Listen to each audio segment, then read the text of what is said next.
묵상해 주시길 바라겠습니다. 아멘. 오늘은 아주 짧은 동영상 하나 보고 말씀을 나누도록 하겠습니다.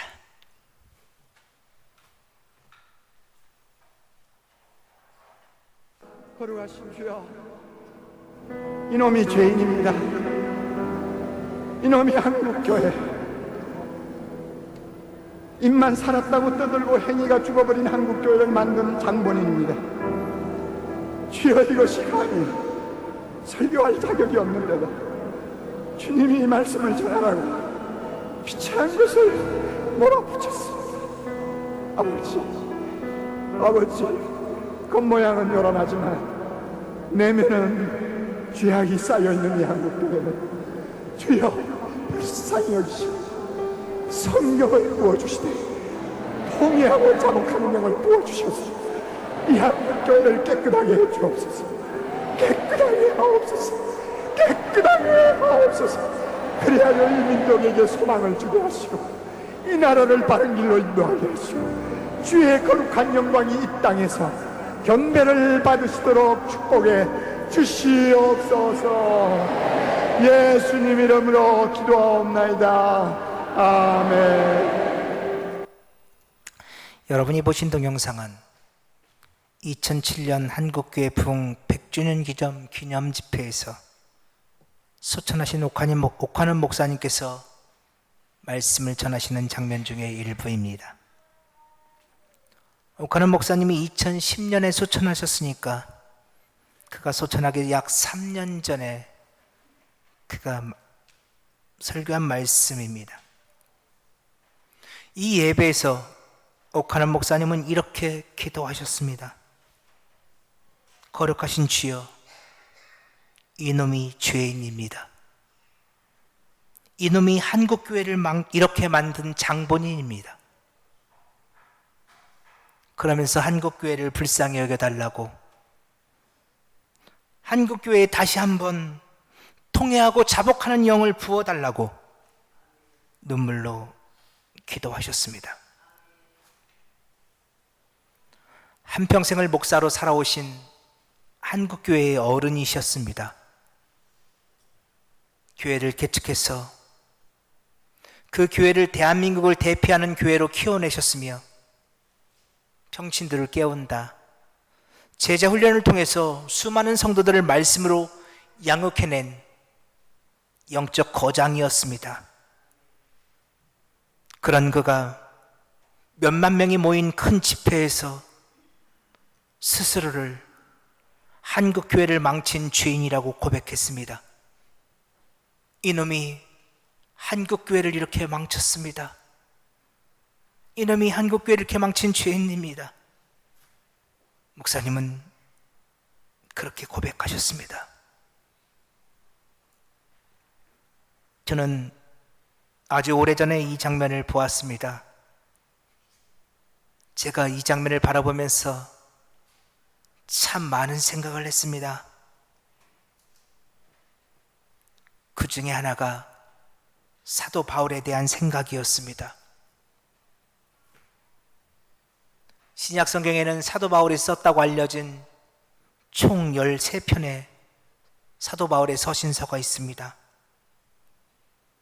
그 중에서 사도 바울이 죽기 바로 직전 그의 맨 마지막 서신서 중에 하나가 디모데 전후서입니다.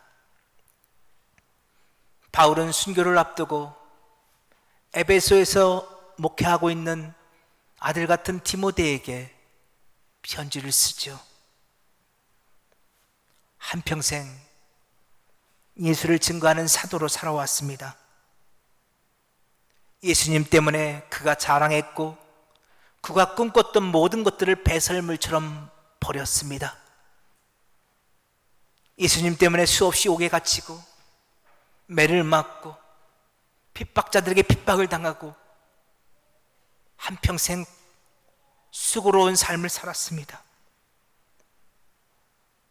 그는 이제 예수님 때문에 로마의 감옥에 갇혀 있고 예수님 때문에 순교를 당할 위기에 처해 있습니다.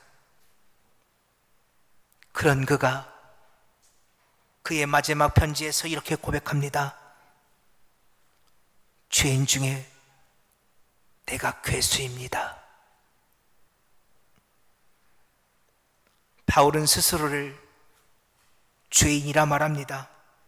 아니, 더 나아가 자기가 죄인 중에 괴수라 말합니다. 여기서 괴수라는 뜻은 첫 번째라는 의미입니다. 여기서 첫 번째라는 의미는 어떤 순서라기보다는 위치나 지위를 뜻하는 단어입니다. 내가 죄인 중에 가장 우두머리입니다. 내가 죄인 중에 가장 높은 자입니다. 한평생 사도로 살아온 노 사도의 고백입니다. 오카란 목사님이 이놈이 한국교회를 이렇게 만든 죄인입니다라고 고백했던 것처럼 노 사도는 스스로가 죄인 중에 맨 우두머리라고 고백하고 있습니다. 그런데 우리가 여기서 주의 깊게 보아야 될 말씀이 있습니다. 15절 말씀 다시 한번 보세요. 미쁘다 모든 사람이 받을 만한 이 말이요. 여러분, 여기서 미쁘다라는 말은요, 우리 많은 분들이 오해를 하더라고요. 이거는 피스토스라는 단어를 쓰고 있는데요, 이건 예쁘다, 아름답다 이런 뜻이 아니고요, 이 피스토스는 믿을만하다 이런 뜻이에요. 믿을만하다, 신뢰할 만하다, 확신하다 이런 뜻이에요. 믿을 만한 말이 있습니다. 모든 사람들에게 믿을 만한 말씀이 있습니다. 그 말씀은 저에게도 믿을 만한 말씀이고 여러분에게도 믿을 만한 말씀입니다. 남자나 여자나 어린아이나 노인이나 많이 배운 자나 못 배운 자나 가난한 자나 부한 자나 누구에게나 믿을 만한 말씀이 있습니다. 자, 그 믿을 만한 말씀이 어떤 말씀일까요? 예수 그리스도께서 죄인을 구원하기 위해 세상에 임하셨도다. 여러분, 그 믿을 만한 말씀이 뭐라고요? 예수님께서 죄인을 구원하시려고 이 땅에 오셨다는 것입니다. 여러분, 그 말씀이 누구에게나 믿을 만한 말씀이라는 것입니다. 오늘 그 말씀이 여러분 가운데서도 믿어지는 은혜가 있기를 간절히 축복합니다. 그래서 마태복음 1장을 보면요, 천사가 요셉에게 나타나서 예수님의 탄생을 이야기하면서 그 아이의 이름을 가르쳐 줍니다. 그 아이의 이름이 누구예요? 예수예요. 근데 그 예수라는 뜻이 뭐예요? 자기 백성을 그들의 죄에서 구원할 자예요. 어디서 구원한다고요? 그들의 죄에서. 여러분, 예수님이 이 땅에 왜 오셨는지가 그의 이름에 분명히 드러나 있어요. 예수님은 우리의 구원자예요. 그런데 어디서 우리를 구원하실 분이라고요? 가난에서요? 질병에서요? 내 삶의 문제에서요? 아니요.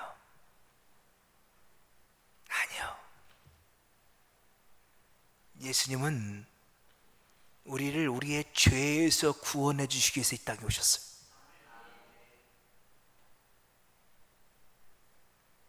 그것이 예수라는 이름에 분명히 들어있고, 사도 바울은 지금 이렇게 고백하는 거예요. 예수께서 죄인을 구원하시기 위해서 이 땅에 오셨습니다. 그 사실은, 그 말씀은 누구에게나 믿을 만한 말씀입니다.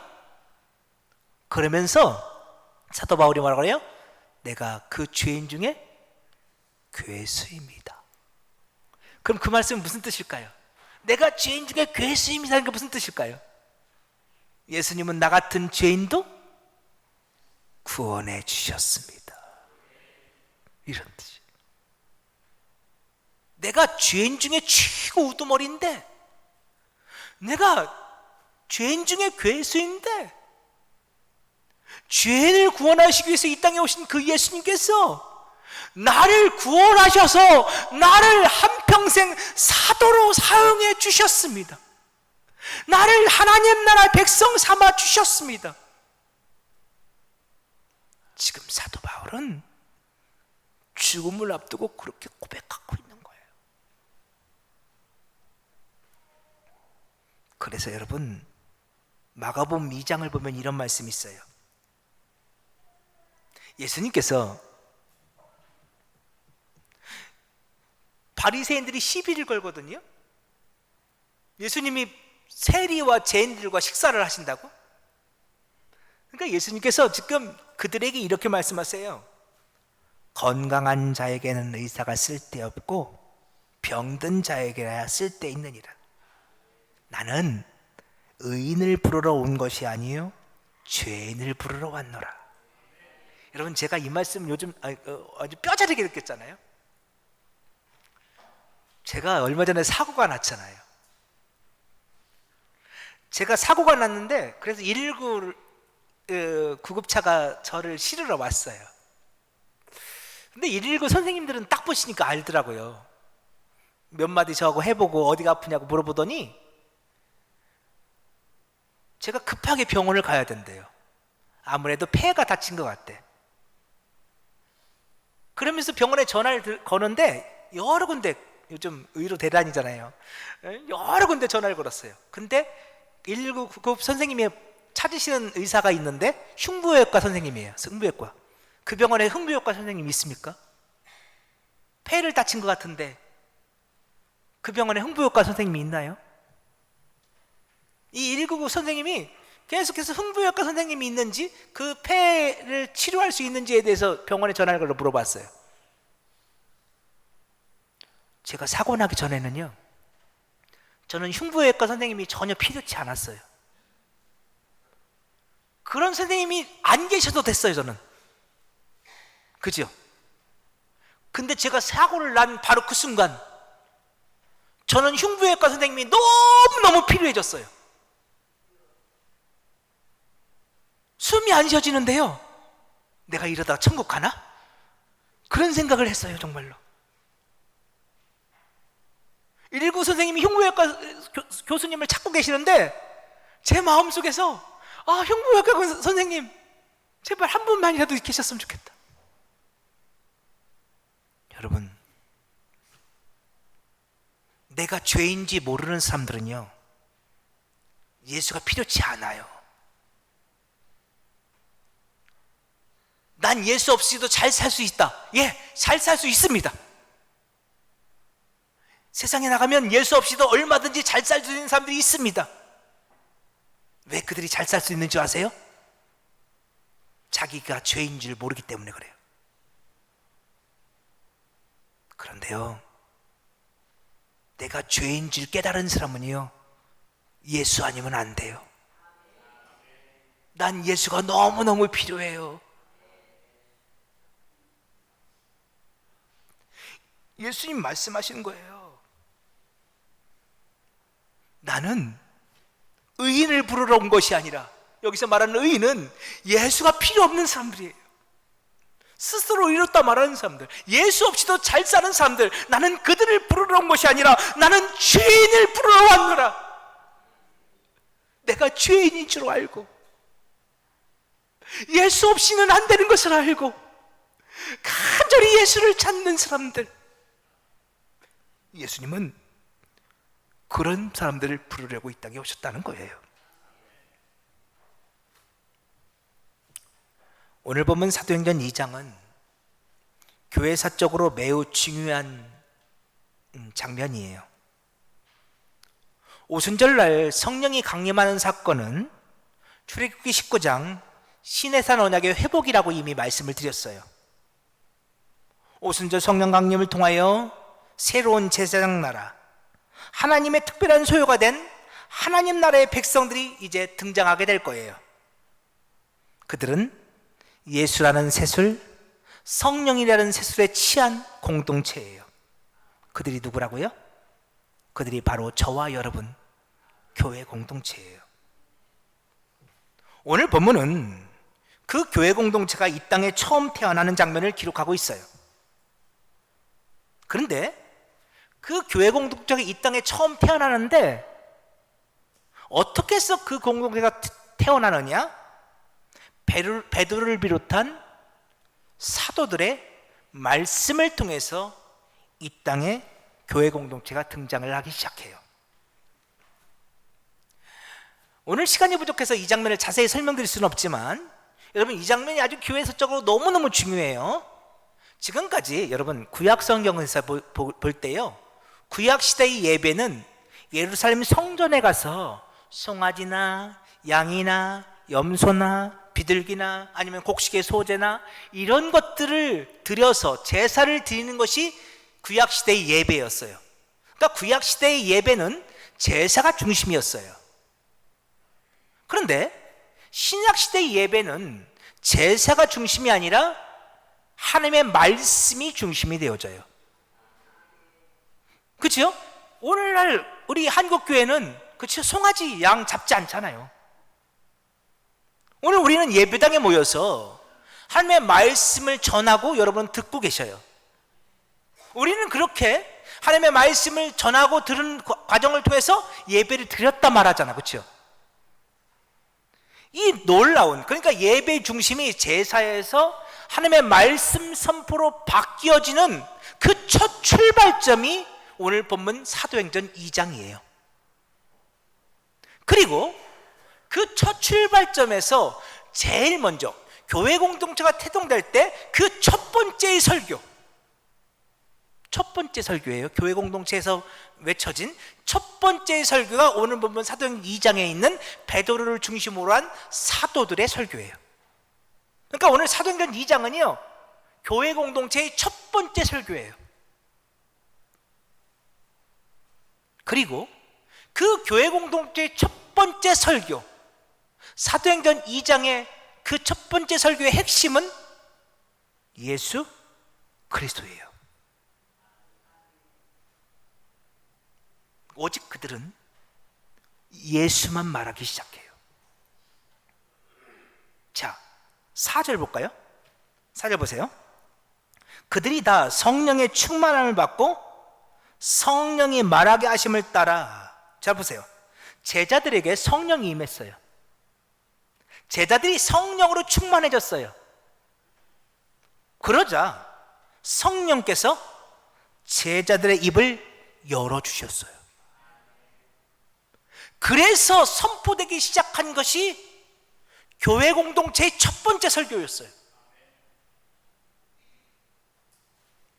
저는 지금까지 단 한 번도 설교 원고를 가져오지 아니하고 설교한 적이 없어요. 저는 새벽 예배까지 모두 다 설교 원고가 있어요. 저는 설교 원고가 없이 설교해 본 적이 단 한 번도 없어요. 그런데요, 항상 제 안에 그런 가운데 목마름이 있어요. 저는 제가 알아요. 제 입술에서 나오는 이 사람 김라면의 말로는 단 한 사람도 변화시킬 수 없다는 것을 제가 알아요.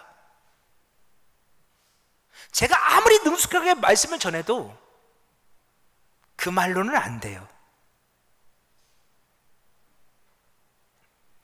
성령님이 말씀하셔야 돼요. 그래서 저는 늘 그런 기도를 해요. 성령님 말씀해 주세요. 근데 놀랍게도 이 첫 번째 설교 가운데서 이제 성령이 말하기를 시작했습니다. 14절도 마찬가지예요. 14절 보세요. 베드로가 열한 사도와 함께 서서 소리 높여 이르되, 여러분 그들이 베드로가 다른 사도와 함께 소리 높여 외치기 시작합니다. 자, 그러면 그들이 무엇을 소리 높여 외쳤을까요? 22절 볼까요? 무엇을요? 오직 하나, 50일 전에 십자가에서 죽은 나사렛 예수, 부활하신 예수, 그 예수만을 그들이 소리 높여 외치기 시작했습니다. 심지어 32절 보면 이 사도들이 이렇게 말합니다. 우리가 다 이 일의 증인입니다. 우리가 예수의 증인입니다. 우리가 십자가의 증인입니다. 우리가 부활의 증인입니다. 그들은 소리치고 또 소리칩니다. 여러분, 저는 이 장면이 너무도 놀랍습니다. 왜냐? 요한복음 20장 한번 볼까요?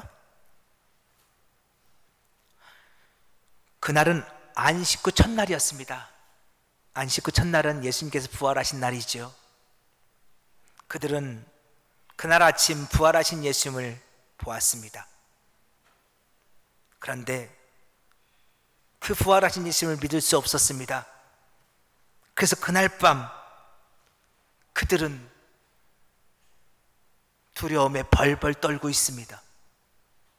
문을 꼭꼭 잠그고 혹시 누가 올까봐 두려워서 어쩔 줄 몰라 하고 있습니다.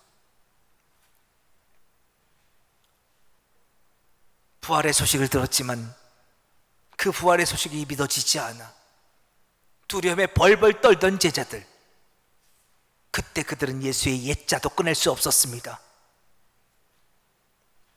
그들의 심정은 온통 두려움으로 가득했지요. 근데 저는 말씀을 준비하며 생각해 봤어요. 그들에게 두려움밖에 없었을까? 아니요. 그들에게는 어쩌면 후회가 있었을지도 모릅니다. 내가 왜 예수의 제자가 되어서, 내가 왜 예수를 믿어서 내가 이 고생을 하나, 내가 왜 예수를 따라다녀서 이 어려움을 당하나, 어쩌면 후회가 있었을지도 모릅니다. 어쩌면 자신이 예수의 제자인 것이 너무도 부끄럽고 싫었을지도 모릅니다. 나무에 달린 저주받은 예수, 자신이 그 예수의 제자라는 것이 부끄럽고 수치스럽게 느껴졌을지도 모릅니다. 그들의 감정이 무엇이든 그들은 어디 가서 스스로가 예수의 제자라, 예수의 증인이라 말할 수 있는 상태가 아니었습니다. 그리고 50일이 지나고 오순절날이 다가왔습니다. 상황은 단 하나도 변한 것이 없습니다. 예수를 십자가에 못 박은 대제사장과 바리새인들은 여전히 기세가 등등하고 예수님의 제자들은 아무런 힘도 능력도 없습니다. 이제 겨우 예수님이 죽으신 지 50일이 지났을 뿐입니다. 그런데 두려워서 벌벌 떨던 제자들이 예루살렘 거리로 나와 내가 예수의 제자라고, 내가 예수의 십자가의 증인이라고, 내가 예수의 부활의 증인이라고 소리를 외치고 있습니다. 도대체 무엇이 그들을 이렇게 담대하게 만들었단 말입니까? 예수의 옛자도 꺼내지 못했던 그들이 어떻게 예루살렘 거리에서 예수의 증인이라 스스로를 외치고 있는 것일까요? 근데 그것보다 더 놀라운 일이 그 다음 장면에서 벌어집니다. 37절 보세요. 사도들이 전하는 그 복음을 들은 사람들이 있었습니다. 37절에서 그들이 라고 기록되어 있는 바로 그들 말입니다. 41절도 한번 보세요. 그 말을 받은 사람들은, 여러분, 그 복음을, 사도들이 전하는 복음을 들은 사람들, 그들이 있었습니다. 여러분, 여기서 중요한 건 도대체 그들이 누구였느냐입니다. 도대체 그들이 누구였을까요? 또 하나, 그들이 들은 복음은 무엇이었을까요? 여러분, 이게 중요해요. 왜냐하면 바로 37절, 41절에 나오는 바로 그들이 첫 번째 교회 공동체의 구성원들이 되었기 때문입니다. 바로 그들이 첫 번째 교회의 성도들이 되었습니다. 바로 그들이 예루살렘 교회의 모태가 되었습니다. 우리 부여제일 교회에도 교회 창립 멤버들이 있겠죠. 바로 37절 41절에 나오는 그들이 교회 공동체의 첫 번째 창립 멤버들이 되었습니다. 도대체 그들은 누구였으며 그들이 들은 메시지는 무엇이었을까요? 자, 5절에 그게 나와 있어요. 5절 보세요. 그때는 오순절 날이었습니다. 오순절 절기를 지키기 위해서 세계 각국에서 스스로 경건하다고 말하는 유대인들이 몰려 들어왔지요. 저 북아프리카에서, 소아시아에서, 마게도니아에서, 저 유럽에서 수많은 디아스포라 유대인들, 스스로 경건하다 말하는 유대인들이 오순절 절기를 지키기 위해 예루살렘 교회에 찾아왔습니다. 그들은 예루살렘 성전에 와서 제사를 지내려고 여기에 온 것이지요. 지금 그들은 스스로 경건한 유대인이라 스스로 생각하는 그런 사람들입니다. 그리고 다른 사람 볼 때도 오순절 절기를 지키기 위해서 생업을 놔두고 자신의 삶을 놔두고 예루살렘 교회에 왔다는 것을 생각해 볼 때 그들은 꽤 경건한 유대인들처럼 보이기도 합니다. 자, 그런데 그 경건한 유대인들에게 이제 사도들이 복음을 외치기 시작합니다. 그 복음의 핵심이 무엇이었을까요? 36절 중요합니다. 오늘 보면 36절 우리 같이 한번 읽어보겠습니다. 시작. 그런즉 이스라엘 온 집은 확실히 알지니 너희가 십자가에 못 박은 이 예수를 하나님이 주와 그리스도가 되게 하셨느니라. 아멘. 여러분, 사도들이 복음을 전합니다. 그들은 말합니다. 이스라엘 온 집은 확실하게 알지니. 여러분, 이 말이 이렇게 바꿀 수도 있습니다. 너희 경건한 유대인들아, 너희들이 분명히 알 것이다. 도대체 무엇을 분명히 알아야 된다는 걸까요? 너희가 예수를 십자가에 못 박았다. 너희가 바로 예수를 십자가에 못 박은 죄인이다. 제가 예상했어요. 아무도 아멘 하지 않을 걸.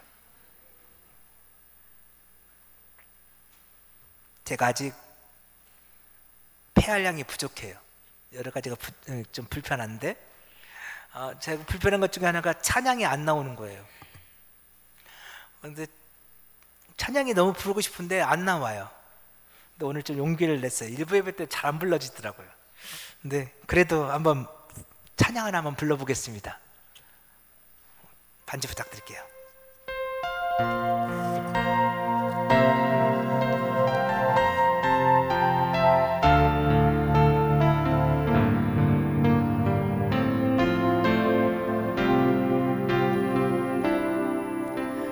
예수, 흠도 죄도 없는 당신이 깊이 감춰둔 내 죄로 인하여 하나님의 어린 양 속죄의 제물 되어 저주받은 나무에 달리셨네.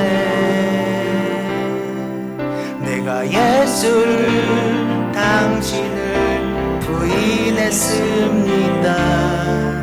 내가 예수를 당신을 박았습니다. 당신이 행하신 일 모든 약속을 다 잊고 십자가에 예수를 매달았네. 내가 예수를 당신을 부인했습니다. 내가 예수를 당신을 못 박았습니다. 나의 모든 죄를 지고 아버지께 인도하시는 내가 예수를 못 박았습니다.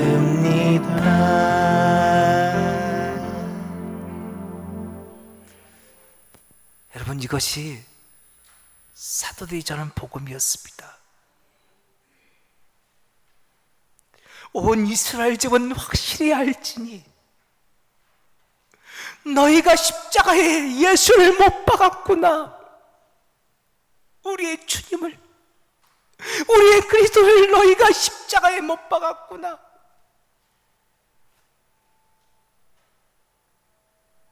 여러분, 이 말씀을 듣는 사람들은 오순절을 지키기 위해 예루살렘에 온 경건한 유대인들이었습니다. 그 경건한 유대인들을 향하여 사도들은 당신이 예수님을 십자가에 못 박은 죄인이라고 외치고 있습니다. 그러니 사람으로는 아무도 아멘할 사람이 없습니다. 여러분, 우리는 그래도 꽤나 오랫동안 예수를 믿어왔습니다. 그래요. 세상에 나가보면 우리보다 악하고 더럽고 추한 사람들이 너무도 많습니다. 세상에 나가보면 정말로 죄악 가운데 사는 사람들이 너무도 많습니다. 그래서 우리는 생각합니다. 그래도 나는 저런 사람들보다는 낫지. 그래도 나는 저런 사람들보다는 의롭지. 그런데 그런 우리를 향하여 누군가가 소리를 지릅니다. 바로 당신이 예수를 십자가에 못 박은 죄인입니다. 바로 당신 때문에 예수가 죽으셨습니다. 누군가가 내게 그렇게 말해 주었다면 우리는 당연히 화를 낼 것입니다. 아무도 그 말씀에 사람으로는 인정할 수 없을 것입니다. 그런데 놀라운 일이 벌어지기 시작했습니다. 사도들의 그 말에 맞습니다. 내가 예수를 십자가에 못 박은 죄인입니다. 내가 예수를 죽였습니다. 가슴을 치며 회개하는 사람들이 생겨나기 시작했습니다. 저는 이것이 먼저 사도들에게 일어났을 것이라고 믿습니다. 마태복음 26장을 보면 나는 아니지요 부인하는 제자들의 모습이 보입니다. 너희 중 한 사람이 나를 팔리라. 주여 나는 아니지요. 우리들이 신앙생활을 하면서 수없이 말합니다. 주여 나는 적어도 그런 죄인은 아니지요. 나는 저런 사람들과는 그래도 다르지요. 주여 내가 지금까지 모태신앙이고 이만큼 신앙생활했고 내가 오늘도 주일인데 교회 다녀왔고 나는 적어도 저런 사람과는 다르지요. 나는 아니지요. 그땐 정말 아니라 생각했습니다. 그땐 정말 저런 삶과 나는 다를 거라 생각했습니다. 그런데 어느 날 성령님이 내게 임하셨을 때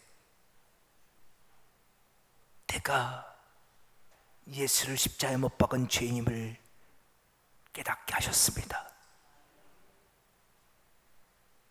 내가 예수님을 3번 저주하며 부인했던 베드로였습니다.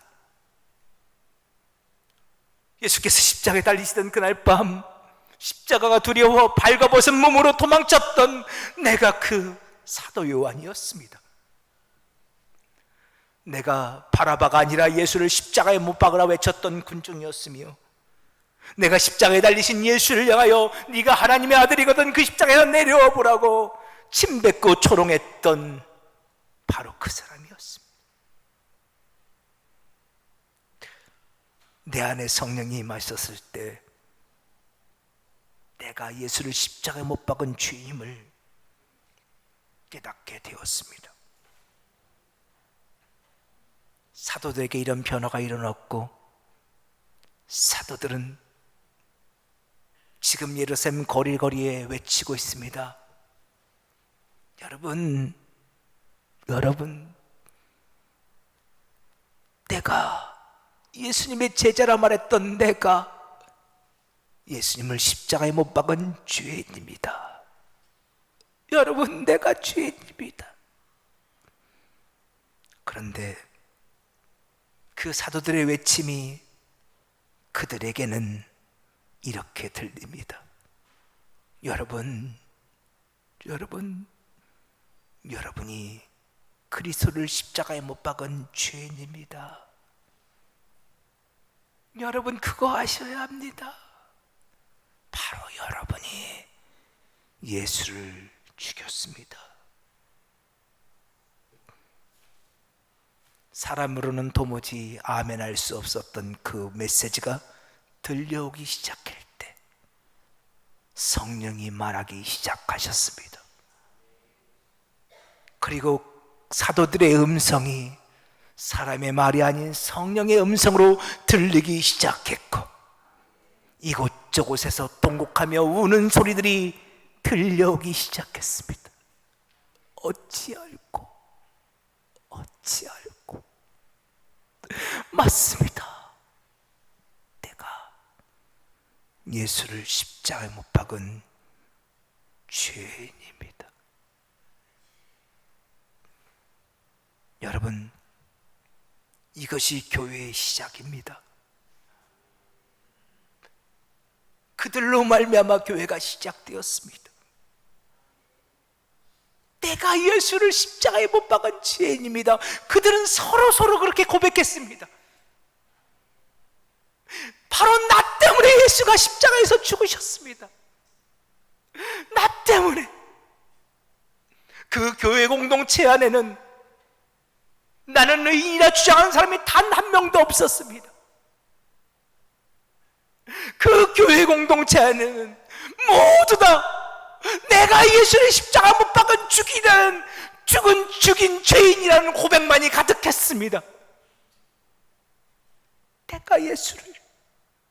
내가 그분을 십자가에 못 박았습니다. 내가 예수를 당신 부인했습니다. 내가 예수를 당신을 못 박았습니다.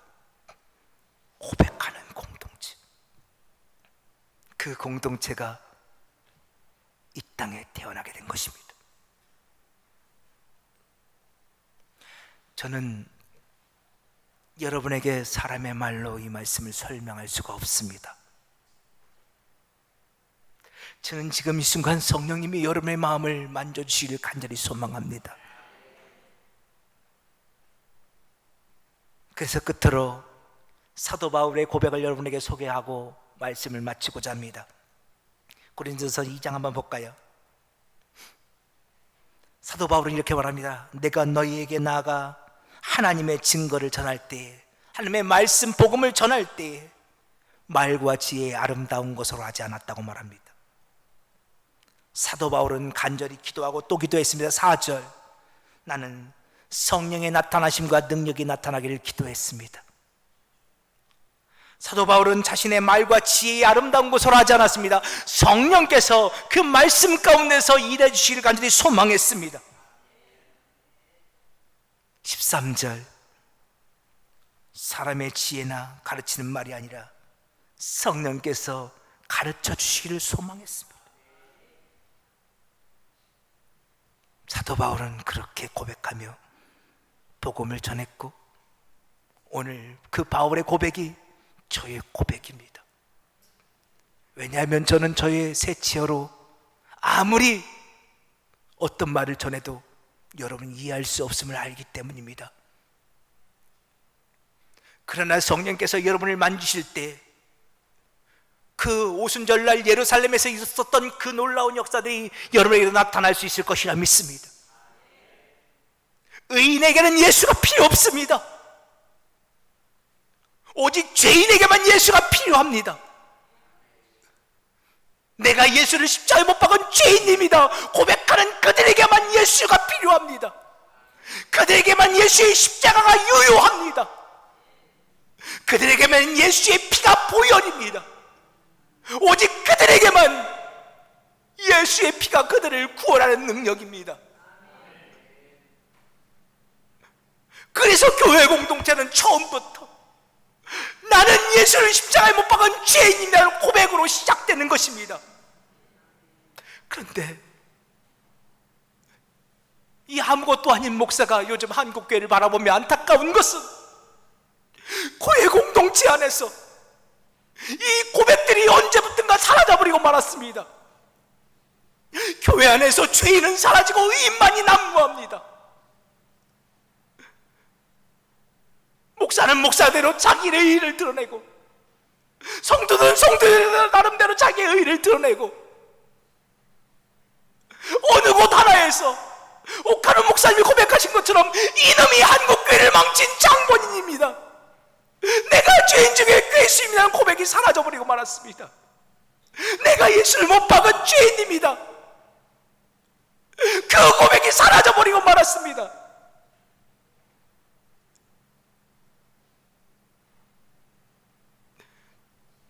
교회가 다시 그 자리로 돌아가야 합니다. 성도들이 다시 그 자리로 돌아가야 합니다. 그렇게 고백하는 사람들이 성도입니다. 그렇게 고백하는 공동체가 교회 공동체입니다.